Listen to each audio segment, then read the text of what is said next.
हूं साक्षी जैन और आप देख रहे हैं मृदुभाषी प्रदेश, जिसमें हम आपको बताएंगे हमारे प्रदेश की आज की तमाम बड़ी खबरें। तो चलिए रुख करते हैं आज की खबरों की ओर।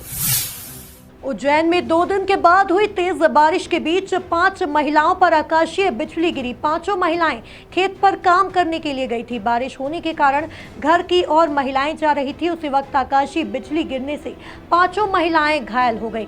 5 में से एक युवती और एक गंभीर घायल महिला को उज्जैन के निजी अस्पताल में भिजवाया गया, जहाँ निकिता नाम की युवती की मौत हो गई। यहाँ पे हम नसलाना में हम सुबह गए थे यहाँ पर हमारी बहन के घर पे, तो वहाँ पे थोड़ी देर हमने आराम करा था, रुके थे वहाँ पे। फिर बाद में वहाँ से निकल गए हम, और बहन वगैरह हमारी खेत पे चली गई थी और हम बुआ जी के यहाँ चले गए थे। तो बुआ जी के यहाँ जाने के बाद में तकरीबन 2-3 घंटे बाद हमको कॉल आया कि वो खेत पे गए थे। बाद में खेत से आ रहे थे, रास्ते में तो बारिश हो रही थी, खेत से आ रहे थे तो बिजली कड़कने से 3-4-5 खेत पे गई थी महिलाएं, 5-6, तो उधर से आधे रास्ते में आ गए थे। तो फिर बाद में वो पता है हम लोगों ने कि रास्ते में आने के बाद में बिजली गिरी, तो बिजली गिरने से गंभीर हो गए, घायल हो गए। तो घायल होने के बाद अस्पताल में एडमिट करा। फिर अस्पताल में एडमिट हम अस्पताल में आए। यहाँ पे आके पता चला कि बाकी तो 2 तो नॉर्मल हो गई, 3 तो नॉर्मल हो गई और 2 ज़्यादा सीरियस हो गई थी ये। तो एक को तो डॉक्टर साहब ने एक्सपायर बता दिया और एक को हमारी दीदी जो बहन है उनको ICU में एडमिट करा। अभी उनकी तबीयत ठीक है। और गाँव असलाना की ये घटना है। उज्जैन के केडी गेट से इमली तिराहा तक चौड़ीकरण के दौरान धार्मिक स्थलों को नहीं हटाने की मांग को लेकर कांग्रेसियों ने कोठी कार्यालय पहुंचकर कलेक्टर कार्यालय का घेराव कर ज्ञापन सौंपा।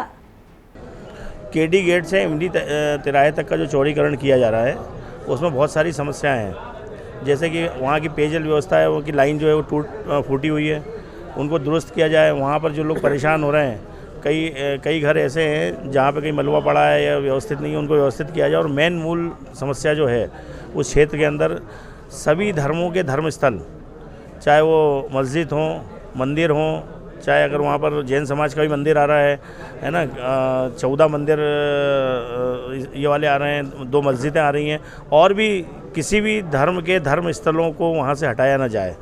ये हमने बोला है कि अगर किसी धर्म के धर्म स्थल को बगैर बताए समाज के लोगों को बैठाकर, सभी समाज के लोगों को बैठा के चर्चा करने के पश्चात ही कोई कार्रवाई की जाए। अगर इस तरीके का कार्य नहीं किया जाए तो कांग्रेस पार्टी आंदोलन करेगी। धार में नगर परिषद की लापरवाही के कारण आज भी लोगों को शव को खुले में जलाना पड़ रहा है। ऐसे में बारिश के दिनों में लोगों को शव जलाने में काफी परेशानियों का सामना करना पड़ रहा है। एक दिन पूर्व 2 अलग-अलग परिवारों में 2 लोगों की मौत हो गई थी, जिन्हें तेज बारिश में तिरपाल डालकर अंतिम संस्कार करना पड़ा। इससे स्थानीय लोगों में भारी आक्रोश देखा जा रहा है। देवास की थाना विजयागंज मंडी पुलिस को बड़ी सफलता हाथ लगी है। मादक पदार्थ अफीम की तस्करी करने वाले आरोपी को गिरफ्तार करने के साथ करीब 500 ग्राम अफीम भी जब्त की है, जिसकी कीमत लगभग 50,000 रुपए है। शनिवार को कांग्रेस की प्रेस वार्ता में विधायक रवि जोशी ने कहा कि मध्य प्रदेश में कमलनाथ सरकार बनने पर किसान हितैषी 5 योजनाएं लागू की जाएगी, जिसमें किसानों को सिंचाई के लिए 5 हॉर्स पावर तक के स्थायी एवं अस्थायी पंच की बिजली निःशुल्क दी जाएगी। किसानों के वचन पत्र में 5 सौगातें हम लाए हैं।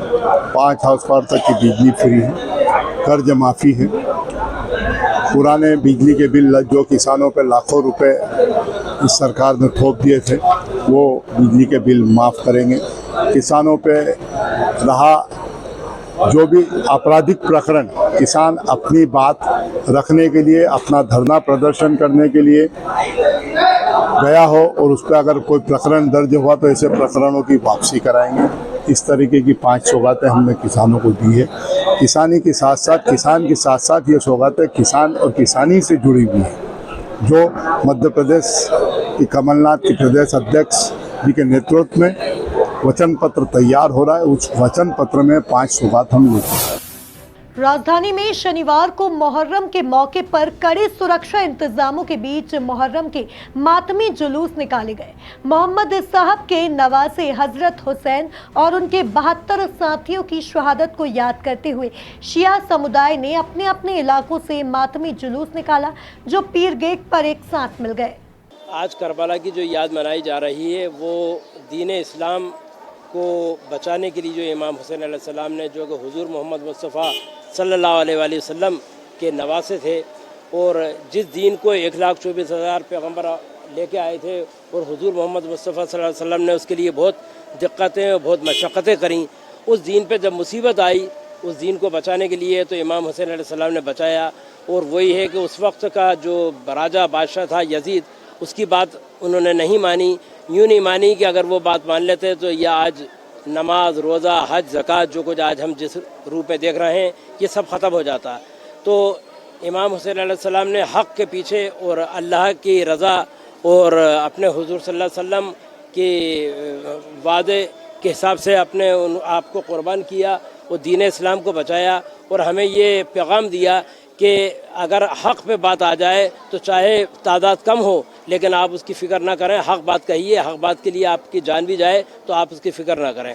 आज का दिन 10 मुहर्रम हम एक ख़ास वाक़े की याद को ताज़ा करते हैं जो आज से तकरीबन 1400 साल पहले करबला, इराक़ का एक शहर है जहाँ पे एक वाक़या पेश आया था। और वो वाक़या कुछ यूँ था कि नबी के नवासे हज़रत मोहम्मद मुस्तफ़ा सल्लल्लाहु अलैहि वसल्लम जो हमारे प्रॉफिट हैं, नबी हैं, उनके नवासे को करबला में 3 दिन का भूखा प्यासा ज़िबा कर दिया गया था। ज़िबा करने की वजह क्या थी? जंग और कत्ल की वजह सिर्फ़ इतनी थी कि इमाम हुसैन जो हक़ के साथ थे, मज़लूमों के साथ थे, मज़लूमों के हिमायत में खड़े थे। और जो उस वक्त का शासक और बादशाह था, ज़ालिम बादशाह, वो ये कह रहा था कि आप मेरे हाथ में हाथ दे दें, जिसे एक बैत का लफ्ज़ इस्तेमाल किया जाता है। बैत करने का मतलब ये हुआ कि जो मैं कहता चला जा रहा हूँ आप उसकी हाँ में हाँ मिलाते चले जाएं। उसकी हाँ में हाँ मिलाना बज़ाहिर इमाम हुसैन उस दिन कत्ल से बच जाते, लेकिन मकसद हुसैन ख़त्म हो जाता और वो हक़ और इंसाफ की लड़ाई जो वो लड़ रहे थे वो ख़त्म हो जाती। यजीद ये चाहता था कि ना नमाज रहे ना रोज़ा रहे। वो साफ़ ऐलान कर चुका था कि कोई कुरान नहीं, कोई दीन नहीं, कोई इस्लाम नहीं, कोई नमाज नहीं, कोई रोज़ा नहीं। अब अगर उसके हाथ में हाथ देते और उसकी बात मान लेते तो ना आज नमाज होती, ना आज रोज़ा होता, ना आज दीन होता। आज अगर आप दीन इस्लाम देख रहे हैं तो ये हुसैन की कुर्बानियों का नतीजा है। उसी कुर्बानी की याद ताज़ा करने के लिए हम यहाँ आज आए हुए हैं। खरगोन श्रावण मास में भोले की भक्ति का उल्लास चरम पर है। शनिवार को हर हर महादेव के जयकारों के साथ शहर के दांगी मड़ी से मातृशक्ति ने विशाल कांवड़ यात्रा निकाली। कांवड़ यात्रा में सैकड़ों मातृशक्ति शामिल हुई। इसमें सैकड़ों महिलाएं कांधे पर कांवड़ लेकर निकली। भजनों पर जगह जगह नृत्य भी किया गया। फिलहाल अभी के लिए इतना ही। कल फिर हाजिर होंगे प्रदेश की अन्य बड़ी खबरों के साथ। तब तक के लिए मृदुभाषी प्रदेश को सब्सक्राइब करना ना भूलें।